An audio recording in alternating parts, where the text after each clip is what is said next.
Hi there. I'm Dwayne Hamby with Pathos.com. How are you guys doing today? We're doing Good, great. thank you. Great to talk to you, especially about this movie. This movie is very sweet, and I just enjoyed it.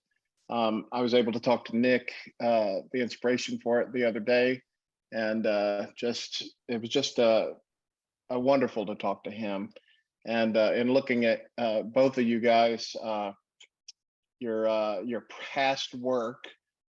David, I think you had a hand in one of my favorite TV shows of all time, Friday Night Lights. Is that Yes, right? sir. Yes, sir. Oh my gosh, it's just I miss it so bad, but it was such a great show. I Well, could thank not. you. It was destination viewing for me.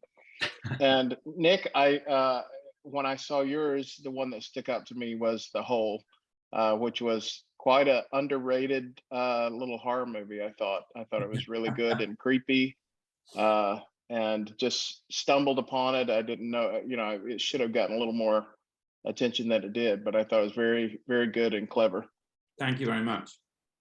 So, what I wanted to, we would talk about Gigi and Nick today, and David, as at some point, can you tell me your journey with it, and how much did you draw inspiration from Nick when you're writing this screenplay? I know his story differs quite a bit, but he stressed all the similarities. But even in reading his bio, I could tell, the nature of his accident, everything. Some of those things were changed around. So, if you want to talk about that a little bit.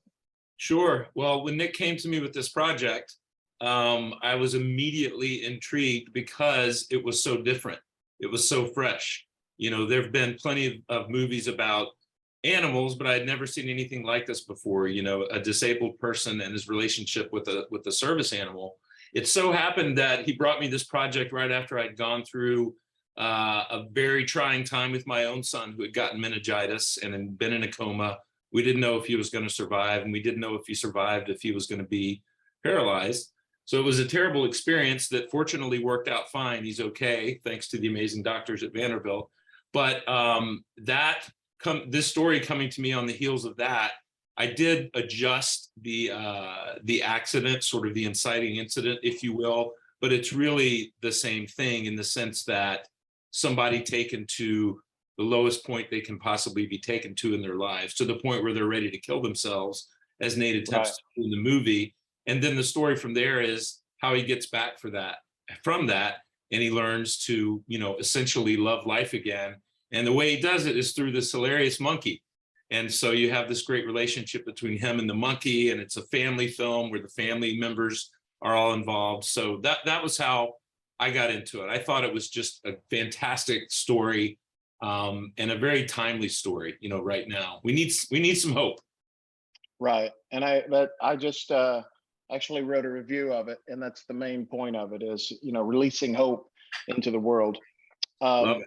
Nick, what everybody always warns about working with animals and children, and I know you probably got this question 100 times, but how was it working with and I forget the real name, but Allie.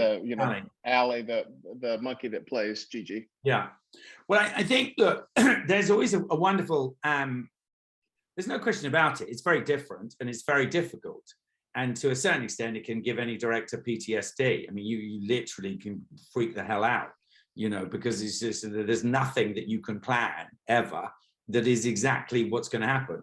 So I want you to imagine you've rehearsed your actors, everybody is in character, they know what they're doing, you've roughly blocked the scene, and then you put in the middle of that scene an animal who essentially is not rehearsed in the same way as an actor, does not follow examples in the same way as an actor does. And so the actor stays in character, even though the monkey might be doing different things than they are expected to do. And so what's fascinating about that is you get something very original, completely new, whereas you can't plan it and you can only capture it in a moment.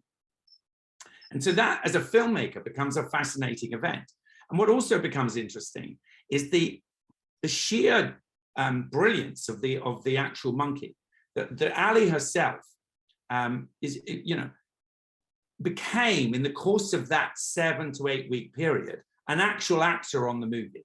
In other words, she understood that this was a moment when the cameras rolled. This was the moment when, if she did this right, she got her peanut butter. This was the emotion of this particular scene, and this was the emotion of that scene.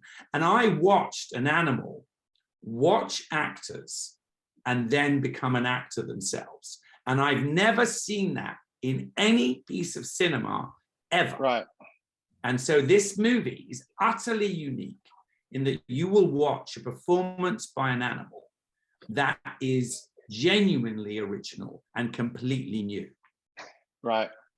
Nick, I want to ask you to piggyback on what David said and what I said about hope. Was that your goal for releasing this story? And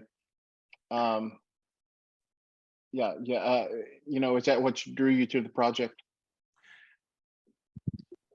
We make our job as filmmakers and writers is to make stories that move people and that take them into another world. That's our job. That's why we do what we do, and we enjoy doing it. When you get given the opportunity to celebrate a community like the disabled community, and Right. you get the opportunity to celebrate the absolute triumph of the human spirit over adversity, as David says, then you have to, as a filmmaker, take that chance and offer that up to the general public. And I hope that in the near future, the near few weeks, that people will really see the movie offers an incredibly optimistic view of the human soul. And Yes. that because I believe that the majority of people are basically good, and that acts of heroism are very basic and very domestic. They're not to do with whether or not you can make somebody invisible or you can lift a building with your finger. They are to do with the fact that you help someone else in a way which is the fundamental nature of the way we build our society. And this movie celebrates it. Sorry, I just want to tag on that because that is such a good point. There's a moment in the movie where Jim Belushi is at the rental car counter and he can't get a car, and the guy behind him offers up his car. And I think I put a line in the script, Nick, angels come in many forms. And I believe that. I believe there are moments of grace like that happen in life. And by the way, that really happened. And so that's just an example of a small moment in this film that is grounded and real.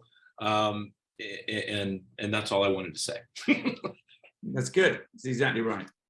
Well, thank you so much. As I told Ned the other day, I think it's beautiful to show for more understanding of people who are disabled or who are facing challenges like that.